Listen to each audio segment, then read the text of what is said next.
falando um pouquinho da minha infância, né? De como tudo começou.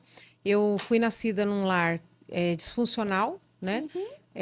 Minha mãe e meu pai sempre com muitas discussões, muitas brigas, adultério, agressões, né? Um lar bem pesado por parte de pai e mãe, porém sempre com o apoio dos meus avós, avós maternos, que fizeram um papel lá de pai e mãe na infância também. Né? Toda vez que eu vou contar o meu testemunho, eu fico muito perdida em questão de datas. Eu sou uma pessoa que eu não decoro exatamente quantos anos eu tinha, porque talvez por causa disso, porque foi uma coisa bem turbulenta, né? Eu nasci na casa dos meus pais casados, né? Fui a terceira filha e última filha deles, e nunca tive assim aquela memória de eles estarem bem. Mas eu acredito que a primeira infância, lá, bebezinho, a gente ficou ali naquele ambiente, né? E aí depois, conforme a gente foi crescendo um pouquinho, quando eu falo a gente, são eu e meus dois irmãos, né? Minha irmã e meu irmão, sempre os três juntos. Fomos para casa dos meus avós, da minha avó Isaura e do meu avô João. Minha avó Isaura já é falecida, meu avô é vivo até hoje. E, e eles ajudaram a minha mãe a nos criar para que a minha mãe pudesse trabalhar. E aí a minha mãe tinha que sair para trabalhar porque o meu pai, ele se envolveu com drogas, se envolveu com alcoolismo, né? Sempre foi alcoólatra, sempre foi... tinha problemas em trabalhar, em sustentar. Então a minha mãe teve que fazer esse papel. Ela foi obrigada a fazer o papel do provedor, pai, né? Do lar. E isso fez com que a minha avó e o meu avô tivessem que ficar com as três crianças.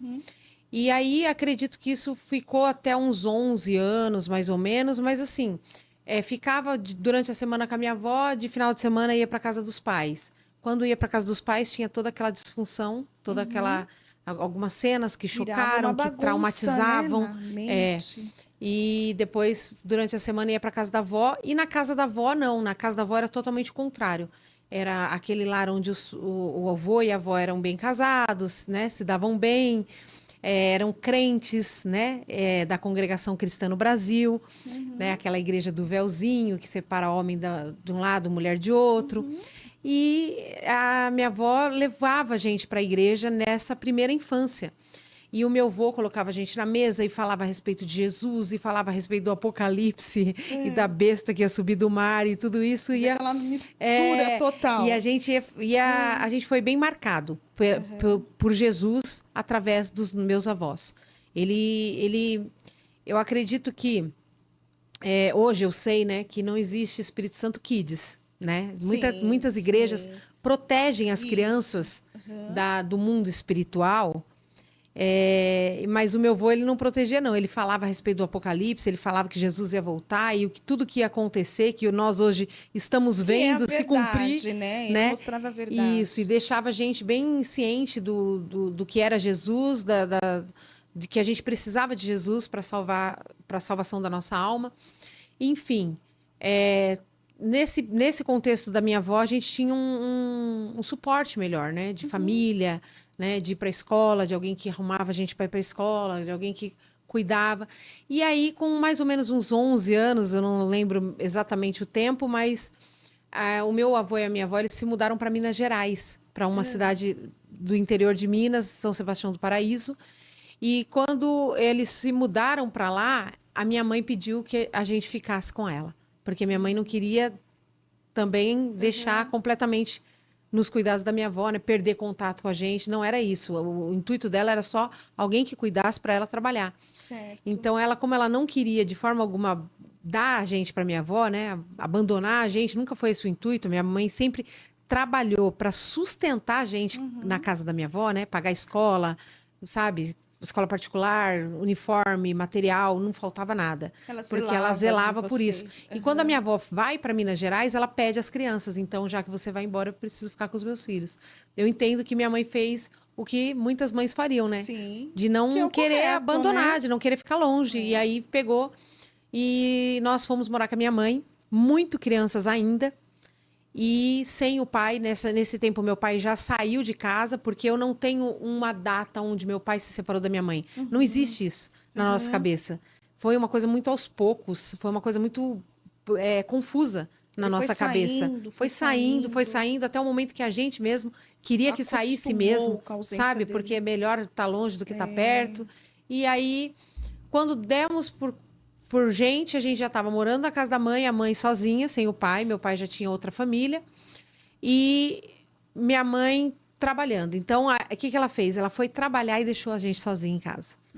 Né? A gente já sabia se virar um pouco, mas não tinha juízo nenhum. Criança não tem mesmo.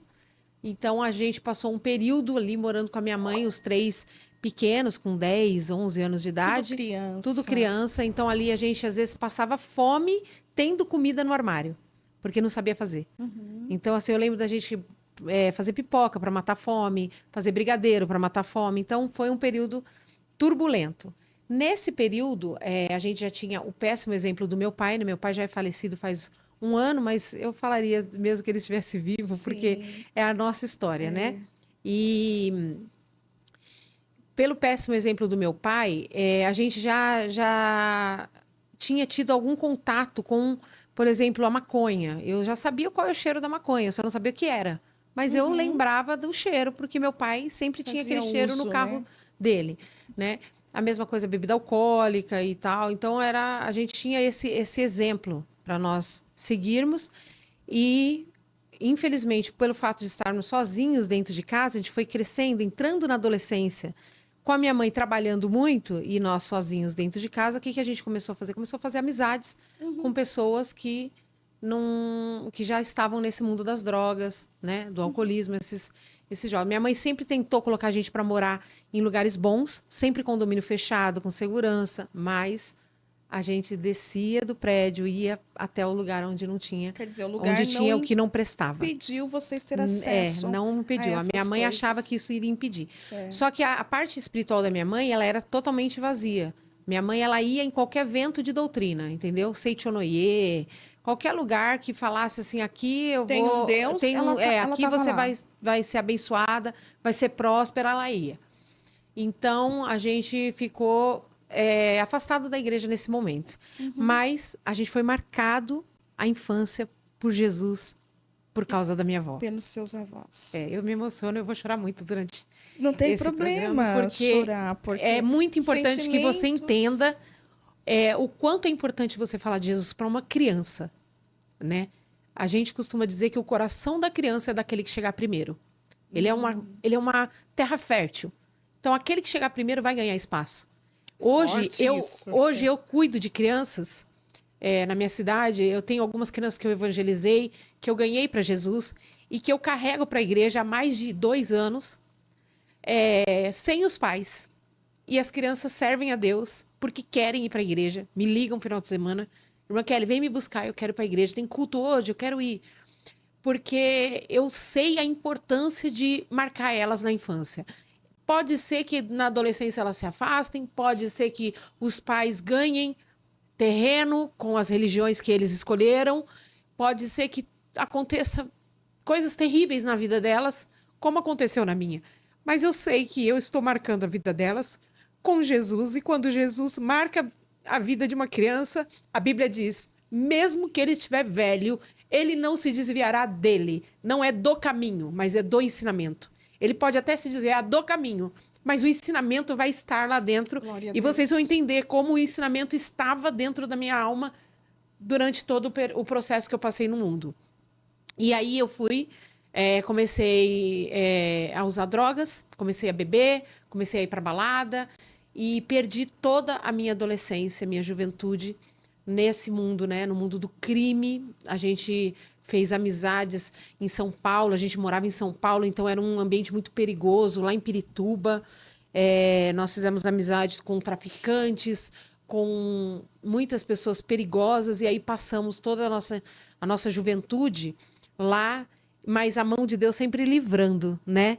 Porque, perceba, eu passei muitos anos no mundo do crime, com uma vida totalmente desregrada, e Deus sempre me livrou de tomar uma bala perdida, Deus sempre me livrou de ser morta, de ser abusada. Nunca fui abusada, nunca corri de ninguém no meio da rua à noite, sendo que eu andava de madrugada, uma menina, uma adolescente andando de madrugada na rua, nunca aconteceu nada de mais grave comigo. Nunca tive uma doença, né? Que poderia ter pego uma doença, poderia ter engravidado, poderia ter filhos dessa época. Não. Deus Jesus guardou né? a Deus minha guardou. vida durante todos esses anos. Glória a Deus. Eu olho assim, eu falo, eu entrei no inferno e saí ilesa. Uau. Sem nada que marcasse a minha vida, a não ser o testemunho para contar para vocês. Tem gente que fala, você não precisa falar, isso mancha a sua reputação, é vergonhoso. Mas não, é a única coisa que sobrou de tudo isso, foi realmente a história para contar. E a prova que realmente Deus já estava cuidando de vocês. Cuidando. Porque ele tinha projetos e planos para realizar, como está realizando, né? E que nós hoje, mesmo não conhecendo você daquela época, possamos crer. Porque o testemunho nos habilita, né, a crer num Deus que realmente existe e que cuida dos seus. Sim. E tua mãe, você contava para ela dessas práticas ou vocês escondiam? Não, a minha mãe ela acabava sabendo porque a gente acabou deixando de ir para a escola, ela às vezes pegava alguma coisa dentro de casa, então ela sabia, inclusive por alguns momentos ela dava a entender que aquilo era uma maldição hereditária. Eu sei que tem muita igreja que não acredita nisso. A minha igreja tem uma linha teológica que não acredita em maldição hereditária, mas eu sirvo um Deus que é de geração em geração, né? Então, o mundo espiritual, ele é de geração em geração. E é real. Não existe demônio que nasceu agora, né? Os mesmos demônios que agiam na vida dos avós, agem na vida dos pais e querem agir na vida dos filhos. Então, eu creio sim que existe essa maldição e a minha mãe, por muito tempo, ela mostrava isso. Ela falava assim, nossa, essa droga era na vida do meu tio. Ela falava de um tio que a gente nunca conheceu na infância dela. Depois o marido dela, depois os 3 filhos dela, porque os 3 foram para as drogas. Meu Deus. Então, assim, a minha mãe, ela via, ela percebia e ela tentava, com a forma dela, ajudar. Que era o quê? Mudar de lugar, ir para um lugar mais protegido, um bairro mais conceituado. Que, na verdade, nunca não tinha nada a ver. Né? Não tinha nada a ver. Então, a primeira vez que a minha irmã conta que viu a maconha pela primeira vez foi num colégio particular. Minha mãe achava, ela tinha essa ilusão de que se ela pagasse um colégio particular, a gente não ia se envolver com algo errado. Se ela colocasse a gente para morar num bairro bom, num bairro melhor, a gente não ia se envolver com algo errado. E assim ela tentou durante toda a vida dela. E aí, mas não tinha sucesso, né? Os 3 filhos nas drogas, cheguei a ir pro mundo do crack, cheguei a fumar crack, cheguei a ficar viciada em álcool, de acordar cedo e já beber, já ir pro bar beber, Meu né? Deus. Não estudava mais e tudo. E durante esse tempo que eu fiquei na adolescência, por um período, por volta dos 15 anos, eu tentei voltar para a congregação cristã. Eu tentei voltar. Tentei voltar e não consegui, né? Eu fui para a congregação cristã, eu me bagunço muito nas datas, mas durante a adolescência eu fui e me batizei. Só que não permaneci, saí e voltei a usar drogas. Quer dizer, você era consciente daquilo que era certo, Sim. só não tinha força para permanecer. Eu lembro que por volta de uns 13, 14 anos, eu fui para a congregação, é onde eu me batizei nas águas, lá. E eu me lembro de pensar, de estar dentro da igreja e pensar, que lugar maravilhoso. Eu nunca quero sair daqui. Você gostava? Eu pensava assim, nossa, porque a igreja tem até um cheiro diferente, né? Quem sabe, quem é da igreja sabe. Eu lembro de estar dentro da igreja. Por que é importante? Porque depois eu desvio e acontecem coisas muito, muito graves. Mas o que eu preciso que você acredite é que quando eu ia para a igreja, porque realmente eu amava Jesus. Eu queria estar lá. E eu lembro de estar dentro da congregação e falar assim, nossa, eu não sei como alguém desvia desse lugar. Como alguém pode deixar de vir nesse lugar? Esse lugar é maravilhoso.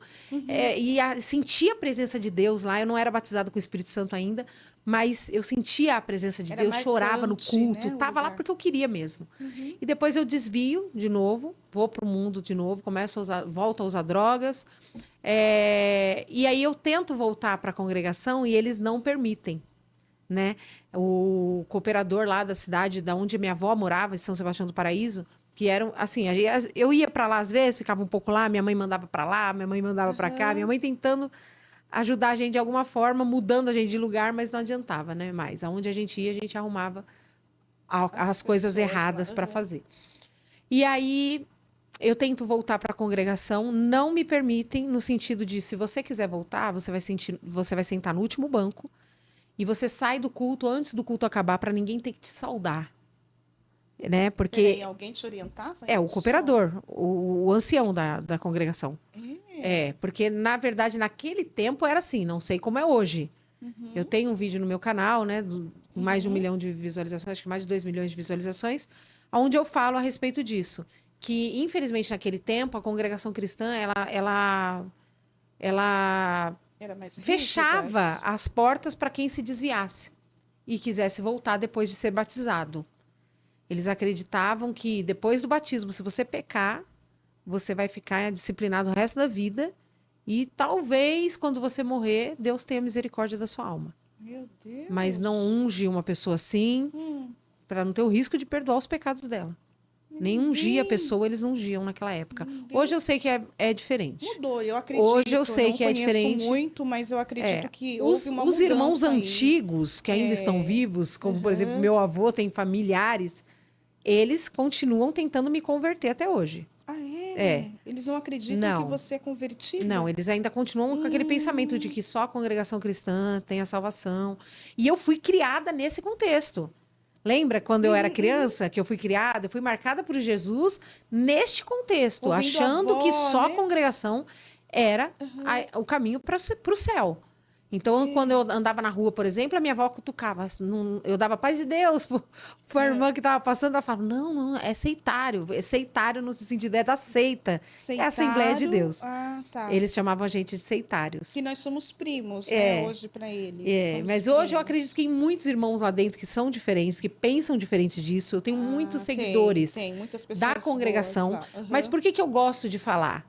Porque da mesma forma que eu falei assim, então quer saber, vou pro mundo agora e vou ficar, já que eu tô condenado ao inferno, não tem salvação mais para mim, então eu vou pro mundo e vou ficar lá. Eu tenho certeza que tem muita gente aí que também acha isso, que para você não tem mais salvação, porque você foi criado nesse contexto, que só a congregação salva e que não é uma verdade, né, e que Jesus não Marcele? perdoa depois do batismo nas águas. Se você pecar, Jesus não perdoa, sendo que a gente peca todo dia. Né? O grande mal do ser humano é esse, é achar que o seu pecado é mais leve do que o meu. Né? E não existe. Enquanto eu tô usando droga na rua, você tá mentindo, tá fazendo alguma outra coisa dentro de casa, tá odiando o seu irmão, que Jesus falou que é a mesma coisa que homicídio, né? É pecado do mesmo jeito. Então, às vezes é assim, a gente tá condenando o outro porque a gente acha que o nosso pecado é mais leve. Então, eu fui condenada por eles naquela época, e aí eu falei, então eu vou pro mundão e vou me entregar mesmo. Aí fui e fiquei até os 18 anos de idade no mundo, né? E aí, quando eu tô com 18 anos de idade, passei muita coisa no mundo. Vocês podem imaginar o que eu não passei no mundo, né? Usando droga, fumando pedra, fumando maconha todos os dias, cigarro, bebida. Então, foi muita coisa que eu passei. Né? Se eu fosse contar os testemunhos de livramento, de vezes que eu ouvi o barulho de bala passando no meu ouvido e Deus me livrou da bala, sabe? Momentos assim que eu estava dentro de favela, de madrugada, com pessoas que eu não conhecia, usando droga, sozinha no meio daquela favela, e os traficantes tirar uma arma para fora e falar que vai me matar lá dentro, e eu lembrar do Deus da minha avó. E eu encostar num canto assim da favela e falar assim, ainda que eu andasse pelo vale da sombra da morte, não temerei mal algum, porque tu estás comigo. Lembrei do Salmo 23, porque eu fui marcada na minha infância, então eu sabia que existia um Deus que podia me livrar, sabe? Um testemunho dessa época que eu acho muito interessante sempre contar é que uma vez eu estava dentro de uma favela usando droga por 3 dias, sem beber água, sem dormir, sem comer. Meu organismo já estava fraco e eu estava com o meu irmão, que hoje mora na França, meu irmão Nelson, Deus abençoe, te amo. E ele teve uma overdose nesse momento. E ele teve uma overdose e ele começou a ter uma convulsão, né? Quem já viu uma overdose sabe o quanto é feio, o quanto é assustador você ver uma pessoa tendo uma overdose. E ali todo mundo começou a correr, jogar água na cabeça dele, sal, pegar colher, enfiar na boca. Eles têm lá as técnicas deles, né? A gente, naquela época, no crime, a gente tinha as nossas técnicas de salvar uma pessoa com uma convulsão de overdose. Mas eu lembro que eu olhei para ele e eu fui pro banheiro, larguei ele ali, fui pro banheiro, peguei uma toalha de rosto que tinha lá e coloquei na cabeça em lugar de véu, em sinal do véu da igreja da minha avó. Ajoelhei naquele banheiro e eu falei, Deus, eu não mereço que o Senhor salve o meu irmão. Mas a minha mãe não merece que eu chegue com ele morto agora. Então, por favor, salva a vida do meu irmão e eu nunca mais coloco essa droga na minha boca. Tirei, amém, tirei o véu da cabeça, né, a toalha, e fui para a sala. Ele estava desacordado, deitado na sala, e uma voz falou dentro do meu peito, ele está vivo. Aí eu peguei a cabeça dele, dei um beijo na cabeça dele, eu lembro até hoje da cabeça dele molhada, com gosto de sal. E eu beijei a cabeça dele e fiquei ali esperando, sabendo que ele estava vivo, porque aquela voz tinha falado comigo. Para quem acha que o Espírito Santo não entra na favela, não entra, né, na bocada, não entra na cadeia, ele entra onde você não entra. Ele entra. E aí eu esperei e ele acordou, sem nenhuma sequela. E nós fomos para casa. Eu lembro que naquele mesmo dia eu voltei a usar drogas. Eu tinha prometido para Deus no banheiro que Deus, se Deus salvasse a vida do meu irmão, nunca mais eu colocava aquilo na minha boca. Mas ele acordou, eu voltei a usar droga. E depois nós fomos para casa e ele chegou vivo dentro de casa e até hoje ele está vivo, porque Deus livrou ele por causa das orações da minha avó. Por causa das orações da minha avó. E aí, por muitos momentos no mundo, nesse mundo tenebroso, eu lembro de ter tido esse tipo de livramento. Esse tipo de coisa que você fala assim, só Deus pode livrar, né?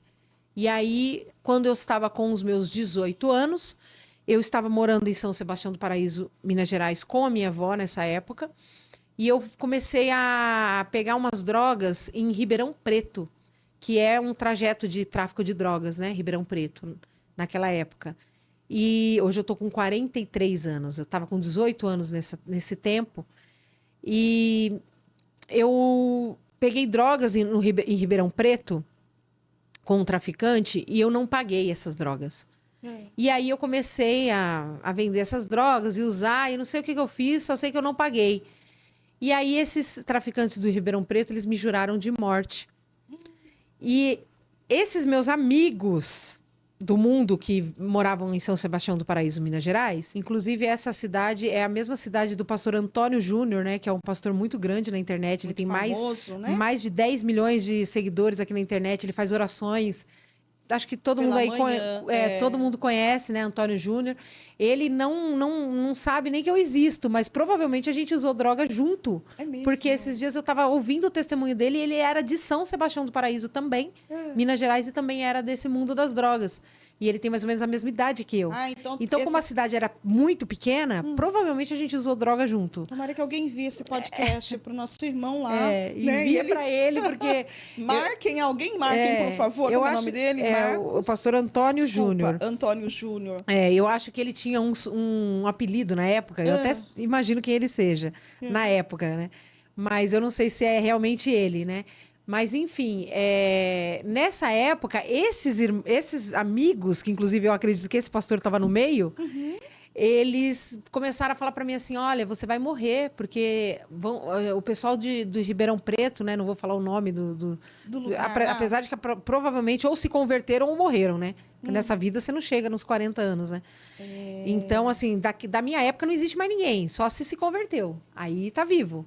Mas caso contrário, né? Nossa, Kelly, então você era da pesada. Não, né? é porque não tem outro caminho. Ou é cemitério, ou é cadeia, ou é culto, né? Mas tinha uma avó que eu acredito que ela nunca deixou de orar. Então, aquelas orações estavam em um depósito. Você vai ver depois. Todas as vezes que você ia para ali pela beiradinha da morte, aquela oração vinha ali de encontro para trazer livramento. Os anjos do Senhor te guardavam, né? Sim, com certeza. E como foi tudo? E aí, nessa época, eles começaram a falar, você vai morrer, porque o pessoal de Ribeirão tá aí. Eles vieram te caçar. Não, os meus próprios amigos já começaram a decretar minha morte, dizendo que eles já estavam na cidade, que iam me matar. Então, eu lembro que naquele dia, eu fiquei dentro de casa com medo de morrer. Naquele dia, eu não saí de casa. E aí eu lembro que eu acendi um cigarro dentro de casa, porque a minha avó tinha ido para a igreja, para o culto, porque senão eu não poderia fumar dentro de casa. Mas eu acendi um cigarro dentro de casa e naquele momento bateram no portão. E quando bateram no portão, eu lembro que eu deixei o cigarro na televisão e fui atender, achando que eram as pessoas para me matar. E quando eu abri a porta, tinham 2 jovens no portão, de terno e gravata, que eu nunca vi na vida, e depois daquele dia também nunca mais os vi. E eles disseram assim: olha, Jesus mandou vir te buscar. Você vem? Eu com medo de morrer, aqueles 2 homens na minha porta dizendo que Jesus tinha mandado vir me buscar. Eu deixei o cigarro queimando na televisão e fui. Entrei numa perua besta branca que eles tinham e fui com Sem eles. conhecer as Com a roupa do pessoas. corpo. Com medo de morrer. E eu digo isso porque a televisão, até hoje, a gente tem ela com a marca do cigarro, né? O último cigarro. E aí entrei naquela perua e fui, e eles me levaram para onde? Para Ribeirão Preto. Eu falei, eu não posso ir para Ribeirão Preto, eu tô jurada de morte.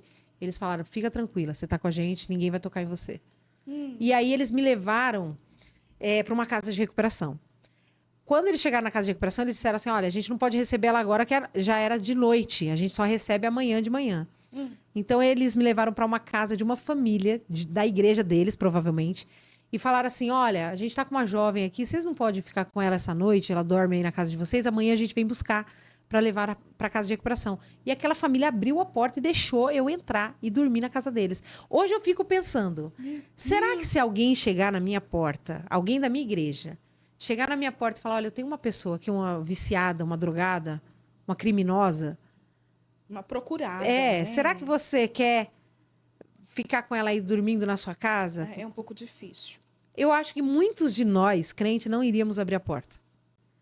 E sabe o que eu queria? Eu queria que essa família um dia soubesse que aquela menina que eles pegaram está até hoje firme com Jesus. Glória a Deus. Porque às vezes você abre a porta da sua casa, estende a mão para alguém e aquilo vai dar frutos. Quantas pessoas alcançaram Jesus através de mim? Ou seja, todas as almas que eu ganhei para Jesus tá na conta dessa família também. Também, isso. Entendeu? Eu gosto desses detalhes, missionária, porque hoje em dia muda a minha vida. Sim. Eu não posso esquecer. Alguém abriu a porta da casa deles. Eu lembro que eles eram uma família com criança. Quem faria isso hoje? E eu lembro que eles abriram uma porta e me colocaram num quartinho, num colchão no chão. E naquele colchão no chão, eu tenho certeza que aqueles 2 jovens e a igreja deles estavam orando por mim. E aquele casal no outro quarto estavam orando, falando, Senhor, tem misericórdia dessa alma. Visita essa alma, liberta essa alma. Eu sei que eu acredito que eu fui liberta naquele colchão.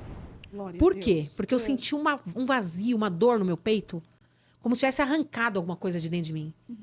Dentro do meu coração tinha um buraco. E eu punha a mão assim, eu chorava de dor. Você acredita? Eu acredito. Então, assim, eu acredito que os demônios foram arrancados e ainda não tinha o Espírito Santo entrado, né? Então eu senti aquele vazio, assim.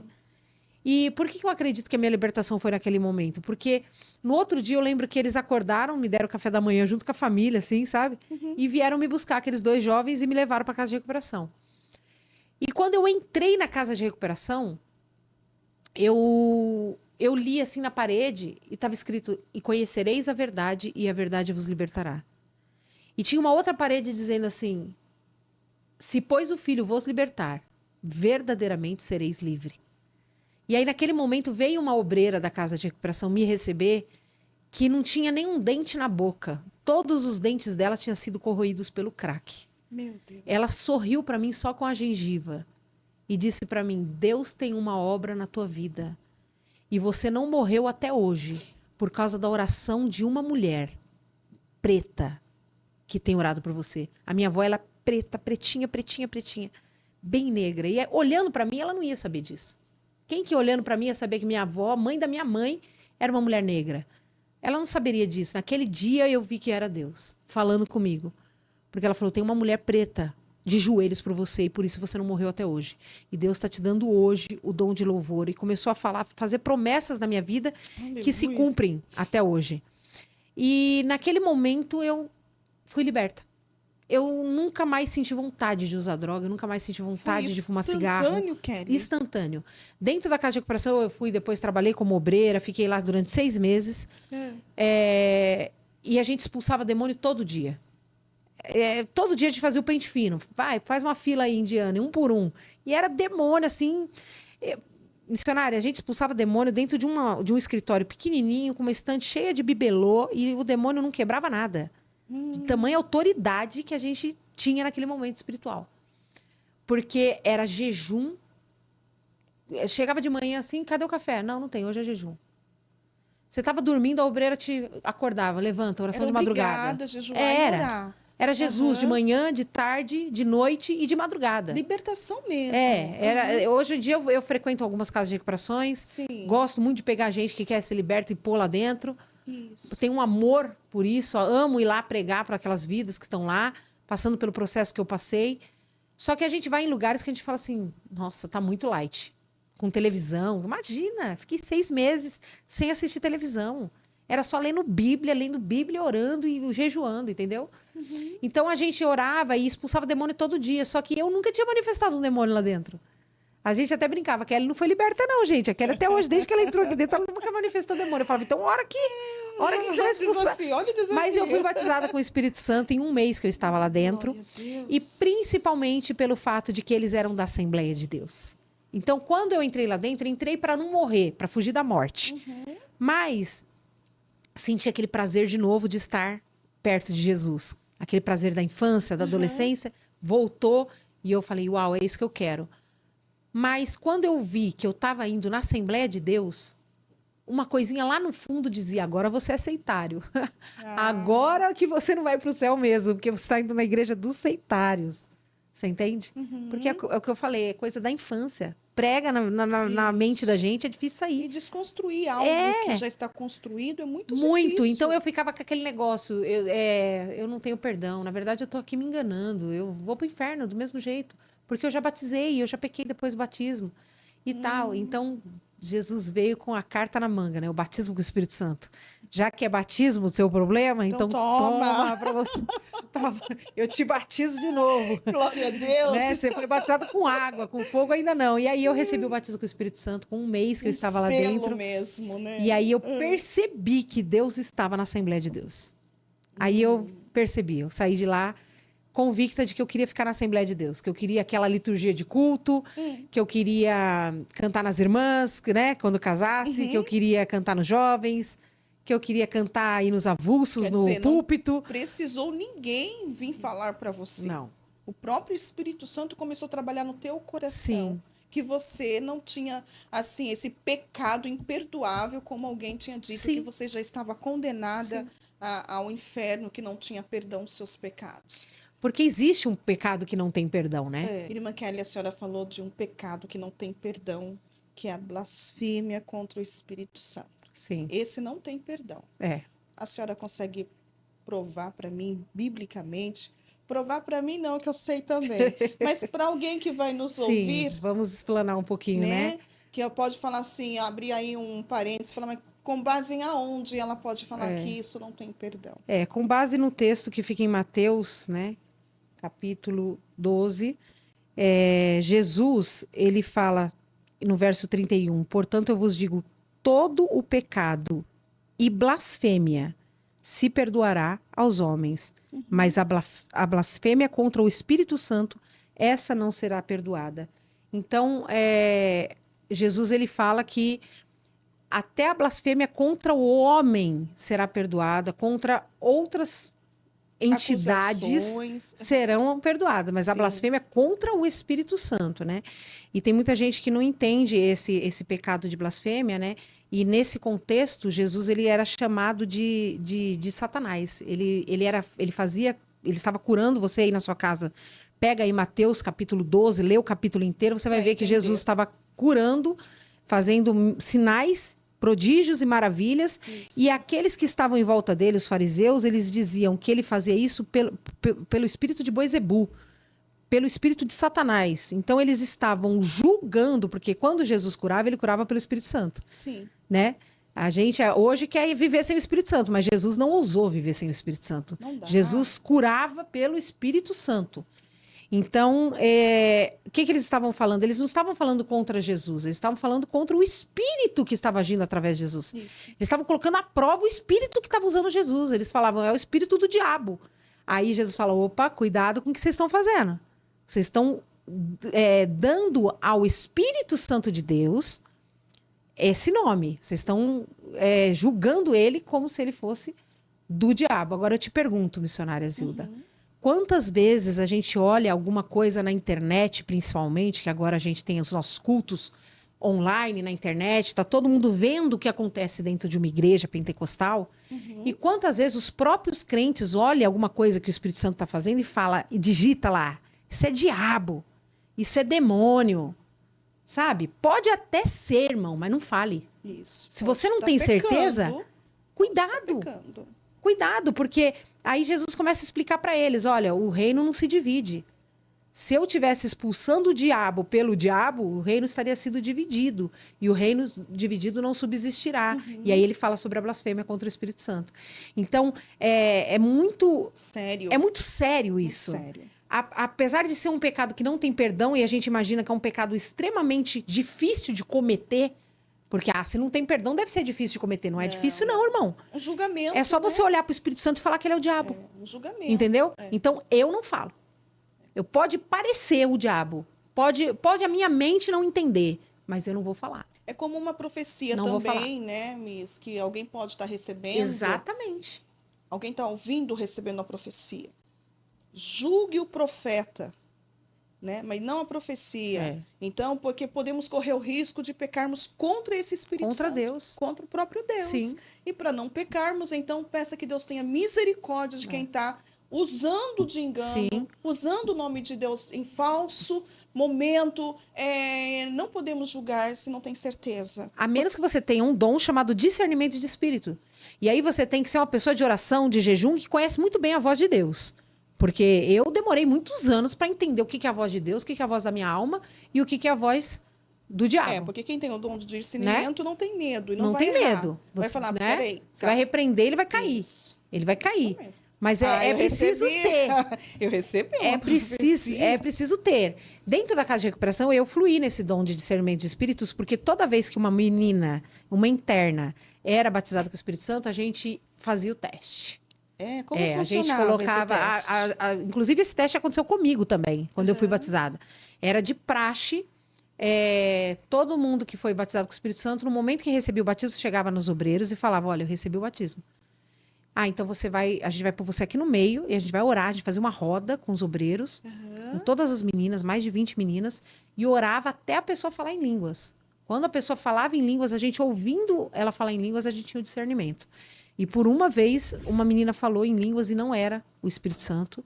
E quando ela falou, que ela abriu a boca e ela falou, era como se tivesse me dado o pior susto da minha vida. Meu coração fez tu, tu, tu, tu, tu, tu, tu. E eu abri o olho assim, tomei aquele susto, como se eu tivesse ouvido a própria voz do diabo mesmo, sabe? E quando eu tomei esse susto e eu abri o olho, as 3 obreiras, que eu já era obreira nessa época, as 3 obreiras estavam do mesmo jeito. Nossa, você sentiu isso? Sentimos. Todas 3. E nós chegamos para ela e falamos para ela, olha, o que você falou não é de Deus. Continua buscando. Continua buscando o batismo. E ela continuou buscando o batismo até ser batizada realmente. Mas ali na casa de recuperação não tinha engano. Não tinha engano. Às vezes, porque assim, a gente não recebia menina crente. A gente recebia drogados, viciados, depressivos. A gente só recebia gente endemoniada. Entendeu? Então, era normal. Aí, por exemplo, uma delas, uma vez, começou a passar sangue nas paredes. Sangue de mulher. Sim. E começou a passar sangue para atormentar a casa, sabe? Coisa do inimigo. E aí a gente falou, quem que fez isso? Não foi ninguém, agora não foi ninguém. Então tá bom. Vamos todo mundo para o culto, para a sala de oração. Vamos todo mundo ajoelhar. E a gente só vai levantar quando Deus revelar quem foi. Meu Deus. E era assim que a gente resolvia os problemas lá. Resolvia tudo na oração? Tudo na oração. E a gente orou até Deus revelar. Deus revelou a pessoa, a gente falou, foi você que fez. A pessoa já começou a chorar, não, me perdoa. Então, quer dizer, era tudo assim. Eu queria doce de abóbora. Muito tempo sem comer doce de abóbora, me deu vontade de comer doce de abóbora. Eu ia orar. Deus mandava alguém com doação de doce de abóbora. Nós estamos precisando de vassoura. As vassouras estão muito velhas. Vamos orar. A gente orava e Deus mandava doação de vassoura. Então, assim, foi um tempo, missionária, que eu passei na minha vida tão intenso, foi um intensivão, tão intenso, mas tão intenso de leitura de Bíblia, que hoje em dia, eu penso que 70% do que eu prego hoje, eu aprendi lá. Sabe? 70% da minha vida que eu tenho hoje de conhecimento, De experiência. de experiência, foram lá. foi lá. Não foi necessário Foi muito passar bom, por foi lá, maravilhoso. né? Foi maravilhoso. Ao ponto de eu estar presa dentro de uma casa, porque não era uma fazenda, era uma casa. Eu fiquei presa 6 meses dentro de uma casa e me sentia livre. Não queria ir embora. Uau, ai, que nem Não queria ir Paulo embora. agora, preso, mas calma, livre. Nossa, fui longe agora. Foi. Glória a Eu me sentia Deus. livre, era o melhor lugar do mundo. Quem é crente vai saber o que eu tô falando. Retiro de carnaval, não é uma bênção? Sim. Não é um lugar que você não quer ir embora nunca mais? Quando a pessoa vai na intenção É. de buscar mesmo, As né? minhas filhas, os jovens da minha igreja, ficam assim, ai meu Deus, retiro, retiro. Estão... A mala tá pronta agora, em fevereiro. Ó. Parece A mala que já tá buscam o pronta. céu pra Porque é terra. como se fosse o céu. Isso. Porque dorme junto com os amigos, Isso. acorda junto com os amigos, Oram come, juntos. vai pra igreja, aquele poder. O que que é isso se não é o céu? A igreja, todo mundo junto, morando junto, num lugar que tem a presença de Deus. Que delícia. É o céu. E era assim a casa de recuperação. Porque eu fiz amizade, as obreiras, a gente era muito amiga. Então eu dormia com as minhas amigas, acordava com as minhas amigas. E era um retiro de carnaval 6 meses da minha vida. Você imagina? Que delícia. Eu saí de lá transformada. Outra pessoa. Outra pessoa. Kelly. E é importante, porque depois agora vocês vão saber, não sei se vai dar tempo de falar, mas os BO, depois que eu saí de lá, foi terrível na minha vida. É mesmo, Oh, Kelly. foi. Então foi lá que você, com a ajuda do Espírito Santo, que né, entrou para governar a sua vida, a sua Sim. mente, que foi desconstruída Sim. esse negócio das igrejas divididas, que Foi. só uma Foi era onde eu recebi o correta. perdão, né? E assim, na verdade, isso é tão E claro, você né? se sentiu assim perdoada 100%? Perdoada, porque hoje eu conheço a palavra. Glória a Toda Deus. vez que alguém chega pra mim na internet, que isso tem muito. É. Eu tenho muito seguidor que chega pra mim e fala assim pra mim: "Ah, eu não acredito nisso, a minha fé tá abalada nisso". Eu falo: "Vai ler Bíblia". O que falta para o povo hoje em dia é conhecer a Deus através da Bíblia. Porque eu, sinceramente, tenho muita pouca paciência. Por isso que eu falo, eu não nasci para ser pastora. E Deus, quando nessas horas, ele fala, então vai ser, né? É Mas mesmo? se eu um dia for, Deus vai ter que trabalhar muito na minha vida, eu vou ter que negar muito a mim mesma. Porque eu não tenho paciência. Porque eu penso assim, como pode você falar que Jesus... Ah, eu não sinto o amor de Deus. Ele já morreu na cruz, gente, pelo amor de Deus. E você imagina, você dá seu filho para morrer numa cruz, como foi É que tem Jesus. pessoas que E aí têm você fala, ah, dificuldade ele de não entender. ama. Como que ele não ama, gente? O que mais você quer que ele faça? Ele já morreu na cruz, né? E naquela época, eu não entendi uma coisa que é muito clara hoje para qualquer crente, né? Porque, infelizmente, alguns crentes da congregação cristã não estudam a Bíblia. A gente não é incentivado a ler e estudar lá. Ah, é? Não é incentivado a ler e estudar. Mas você como pode ler e estudar, mesmo sendo da congregação e mesmo não tendo esse Discernimento, conselho, né, é. dos seus líderes. Líderes. Mas uma coisa muito clara, né, na Bíblia, né? Eu costumo falar, Davi pecou. Davi era crente, Davi era ungido rei por Deus, pelo profeta. E ele era crente, ele adulterou, assassinou o marido da moça. E Deus desistiu de Davi? Não. E nós estávamos no tempo da lei. E era o tempo da lei. Então não é possível que agora, depois que Jesus morreu, você acredite que Deus piorou, Virou as costas. para alguém que pecou. Não, né? A parábola do filho pródigo. O filho pródigo que sai de casa, ele era o quê? Filho. Se ele era filho, ele era crente. Ele era filho quando ele saiu de casa. Então ele está falando de crente. Saiu de casa e foi gastar tudo no mundo. E quando voltou, falou: você é só um empregado. O pai falou: não, você jamais vai ser um empregado meu. Você é meu filho. Você volta para o teu status de filho. Aleluia. Tá entendendo? Pedro também era crente, batizado nas águas. Pedro batizava as pessoas, ele também era batizado nas águas. E ele fez o quê? Negou a Cristo. E o que Jesus fez? Quando Jesus ressuscitou? Manda Vai chamar atrás ele. dos discípulos e a Pedro. Que eu quero ele também. O amor Então de Jesus não desiste é de ninguém, não. incondicional, o amor Imagina, dele, enquanto houver arrependimento, Perdão. existe perdão. Exatamente. Só não vai existir perdão para quem não tiver arrependimento, Isso. né? E outros casos, por exemplo, quando você não perdoa o próximo. A Bíblia diz que quando você não perdoa o próximo, você não tem o perdão de Deus. Olha aí. Que daí é uma escolha do homem, né? Não é escolha de Deus em não perdoar. né? Ele não perdoa porque você também não libera o perdão. Tá atrelado. Nossa, sério? Da mesma Isso? forma, é muito Forte. forte. E ultimamente, Deus tem falado muito comigo É. nessa área Uhum. da convivência entre homens, né? Do nosso relacionamento como igreja, entre irmãos. Depende a nossa salvação disso. É muito forte, é muito sério, Uhum. né? Por isso que a cruz é assim e assim. É relacionamento com Deus e Deus relacionamento com o homem. entre homens. Sem o perdão, é por isso que você ora. Me perdoa da forma como eu perdoei o meu irmão. Pai não nosso que estás no céu. Perdoa as minhas dívidas, assim como nós perdoamos quem nos deveu. Então, se você não perdoa, você não tem perdão. E aí compromete a É salvação. muito complicado. Aí compromete, porque É. sem perdão não É uma das coisas mais perigosas que existe na vida do crente, é o crente que não perdoa. E tem muitos, tá, Miss? Tem muitas Tem. pessoas, porque a gente conversa com muitas pessoas. E quando você já vai voltar para o testemunho, Não, né? pode deixar Mas Deus quando usar. você vê a pessoa sofrendo psicologicamente, né? Porque é a doença escondidinha que ninguém tá vendo, né? Uhum. E a pessoa começa a contar a sua dor e você começa a analisar a dor ali, ouvir ela, e ela começa a destrinchar ali o problema. Aí 99% é porque não consegue perdoar. Aí quando você dá ali para ela o resultado da conversa pela qual ela veio procurar uma terapeuta, uma psicanálise, para a gente ajudar ela a sair daquele quadro psicológico turbulento, e você fala, você precisa chamar essa pessoa e conversar. Ah, não. É. Na hora ela não quer. Porque às vezes Então o que fica feriu ela é difícil. muito grave. Né? A Muito gente encontra muita difícil. gente que foi abusado, Muitas. gente que sofreu traições, coisas muito graves. Tem E aí eu vou muitas. contar o meu testemunho, como que Deus fez na minha vida para eu chegar nesse ponto. Deus teve que fazer algo muito forte na minha vida, porque senão eu ia ser mais uma que ia ficar apontando o dedo para todo mundo. Outros. Eu sou mais santa que todo mundo, porque olha o que Deus fez na minha vida. Eu saí da casa de recuperação com esse. Eu percebi que eu era mais crente do que as meninas da igreja. Uhum. Quando eu saí da casa de recuperação, eu não tinha tinta no cabelo, eu não cortava cabelo, eu não tinha vaidade, eu só pensava Jesus, Jesus, Jesus. Eu era fissurada em Jesus. Quando eu cheguei na igreja, as meninas tudo namorando, fornicando na igreja. Eu falei, gente, vocês não é crente, não. Igual o pastorzão lá, vocês não é crente, não. Aí eu pensei, meu Deus, eu vi que eu estava num nível muito mais de santidade, muito mais acima. E aí eu fui começando a me deixar me contaminar. Porque é assim, quando você sai daquela proteção, muito fácil ser crente dentro de uma casa de recuperação. Lá era muito fácil.